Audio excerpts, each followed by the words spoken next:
Hello dear friends, you're on the Ruslan Belov channel and this is the daily summary of combat operations from the Ukrainian front. So friends, as I told you in yesterday's update, today we've got important news from the zone of responsibility of the Vostok grouping. What's happening near Pokrovsk is, of course, significant, and we'll discuss that as well, but we mustn't forget about other directions on the front. So what has changed here? The most important and long-awaited thing has happened.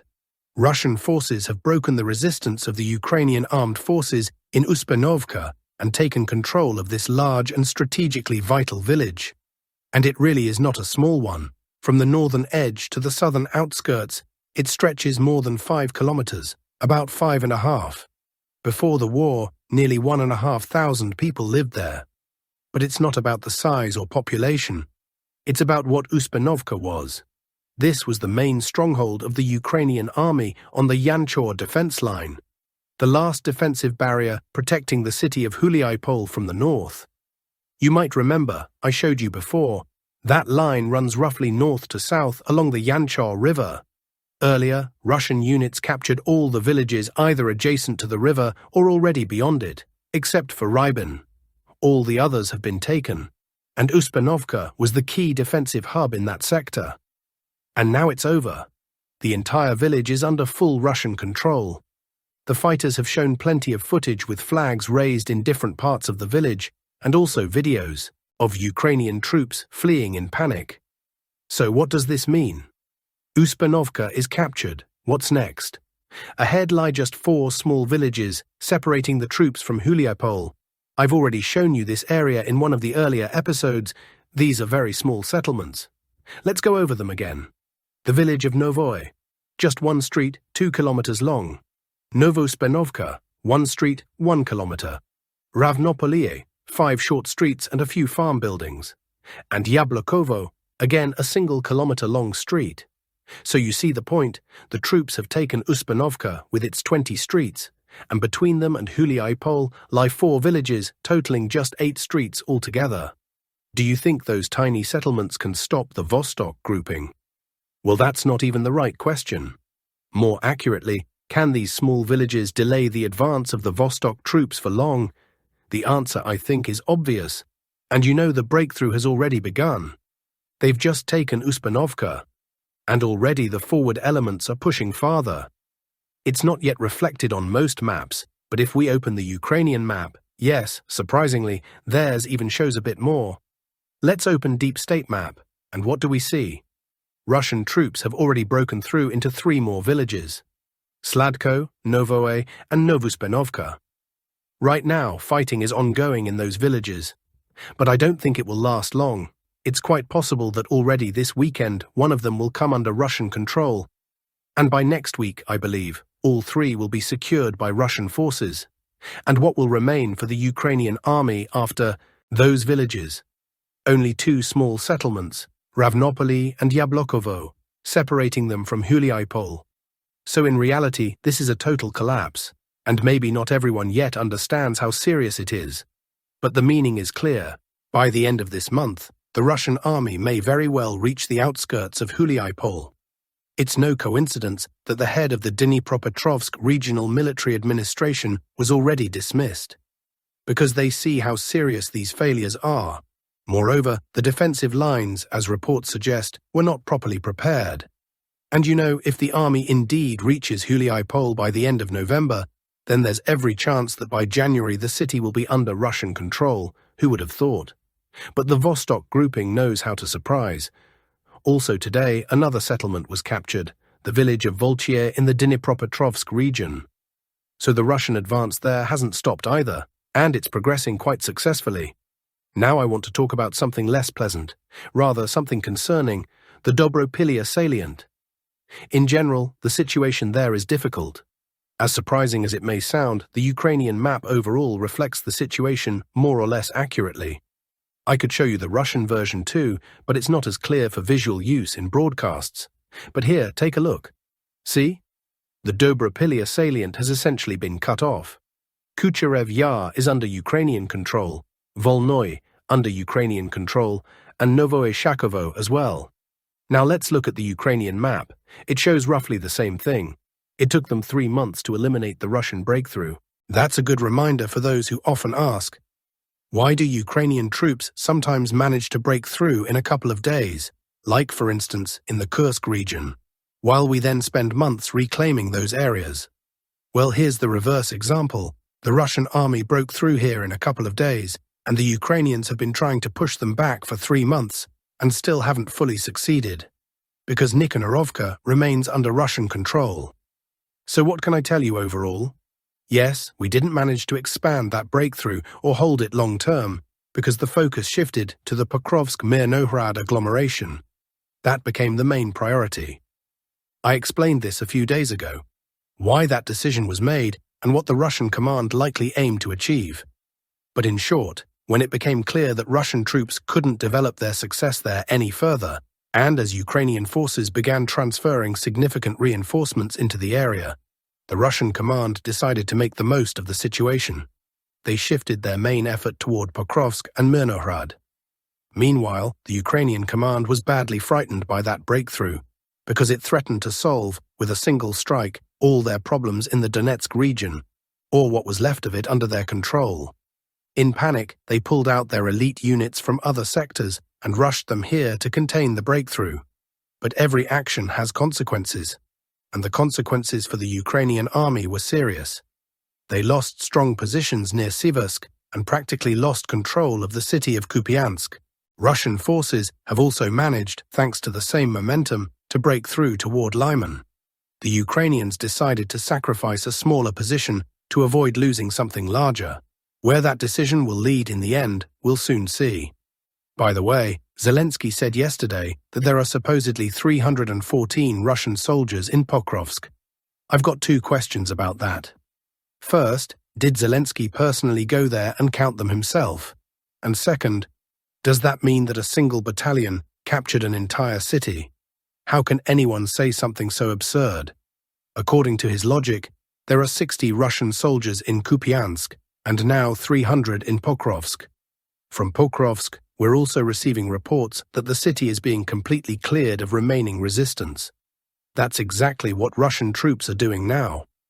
Around 95% of the city is under Russian control. The last buildings are being cleared. At the same time, the Russian army is firmly consolidating its positions in the city, and there's no way to drive them out anymore. Meanwhile, in Myrnohrad, Ukrainian forces are beginning to lose ground. Just look, over the past 24 hours, Russian troops advanced both in the northern and southern parts of the city, effectively reaching the approaches to the Zapadny district. You might remember how I said in one of the earlier updates that the goal here was to enter that very district, capture it, and thereby cut Myrnohrad into 2 halves, completely isolating the southern part from the northern. Well, that's exactly the direction Russian fighters are moving in now. The Zapadny district itself, as you can see, is quite small, only about 500 meters wide. Once those 500 meters are crossed, the southern half of Myrnohrad will be fully cut off from the northern. And overall, if we measure the distance between these current positions and the Russian army's lines on the eastern outskirts of Pokrovsk, it's about 3 kilometers and 300 meters. That means, once again, that this small gap can be closed quickly, and the entire area will be completely isolated. Moreover, to the north of Pokrovsk, Russian troops are also advancing, about 500 meters forward in the direction of the railway line. So gradually, step by step, the encirclement is tightening. The situation for the Ukrainian side is worsening, while for the Russian army it's steadily improving. I'm curious, by the way, how many soldiers does Zelensky think Russia has in Myrnohrad? If there are 60 in Kupiansk and 300 in Pokrovsk, what's next? 3 soldiers here? Zelensky never disappoints in his usual style. But I also want to mention what's happening in Rodinske.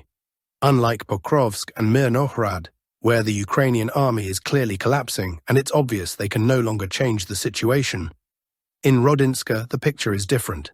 The heaviest, fiercest fighting right now is precisely there.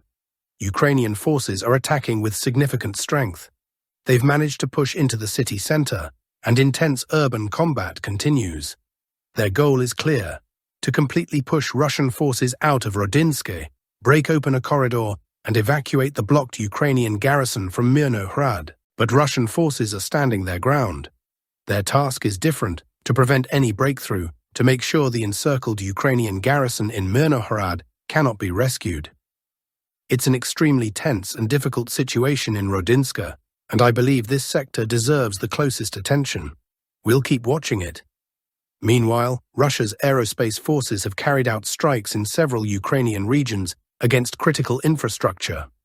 In the Kharkiv region, around 20 explosions were reported in Chuhuiv, apparently targeting an aircraft repair plant and a base of foreign mercenaries. In the Odesa, Dnipro, Zaporizhzhia, and Chernihiv regions, strikes hit power substations and energy facilities. In Kamyanske, Dnipropetrovsk region, railway facilities were targeted. Huliapole and the Orikhiv direction are now practically doomed to encirclement before the new year, or by spring 2026 at the latest, unless the Ukrainian presidential office urgently transfers large reserves there to slow the collapse, reports the Telegram channel Legitimny. All our sources are predicting the imminent fall of Huliapole, since all its fortifications are located lower to the south, and Russian forces constantly take them from the rear. Vovchansk, by the way, is already 90% lost and will soon be gone entirely for the Ukrainian army. Russian troops will begin entering the rear of Ukrainian positions on the Kharkiv front, splitting their defenses into mini-pockets and cutting off logistics. By the summer of 2026, the Russian army will have erased all the gains from Ukraine's Kharkiv offensive of 2022. By the end of 2026, a full encirclement threat around Kharkiv will be forming. All sources describe the outlook for the Ukrainian army as negative. Zelensky fears losing power, and he doesn't seem to care much about the people on the ground. Many are asking, why are Ukrainian forces clinging so desperately to Pokrovsk when there's almost nothing left to defend? There are several reasons. First and foremost, the loss of the city wouldn't just be a military defeat. It would be a devastating blow to the morale of resistance.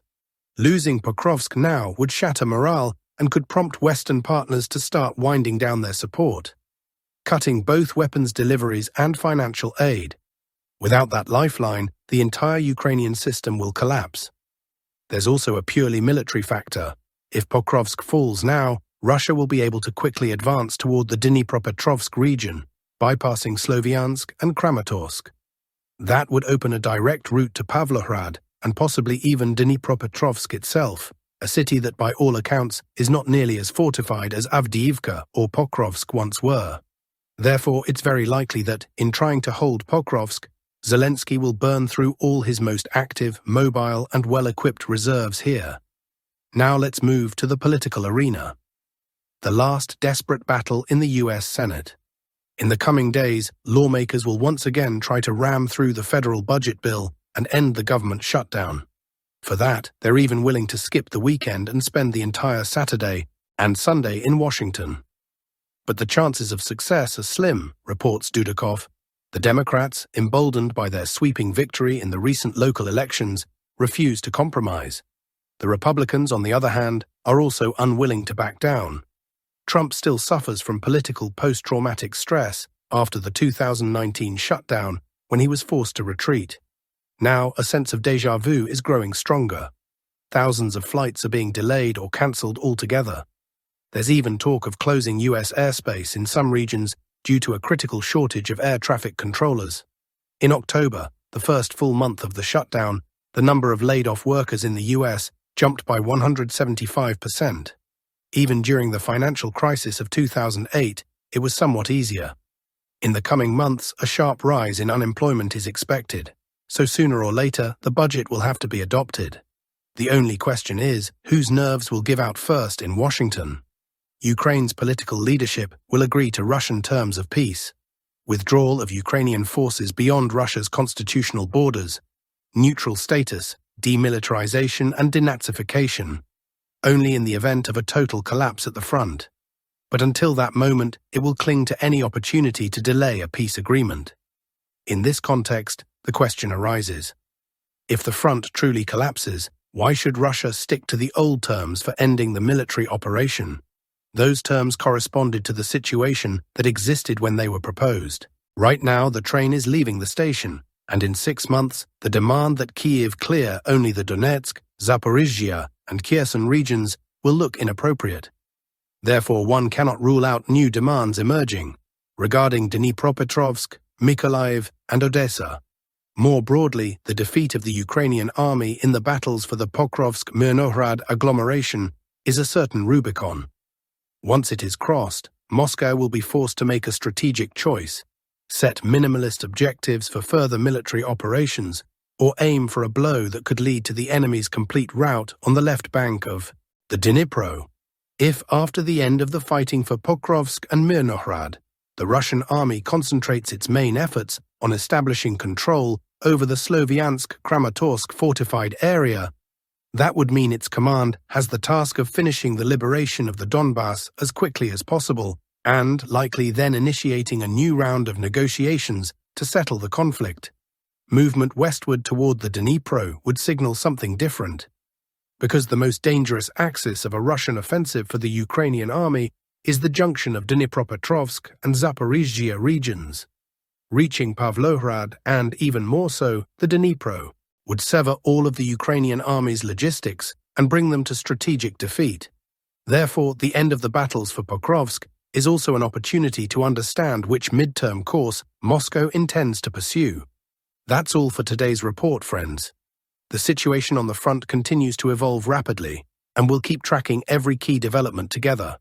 Stay tuned, subscribe to the channel, and don't forget to share your thoughts in the comments. Your support keeps this work going.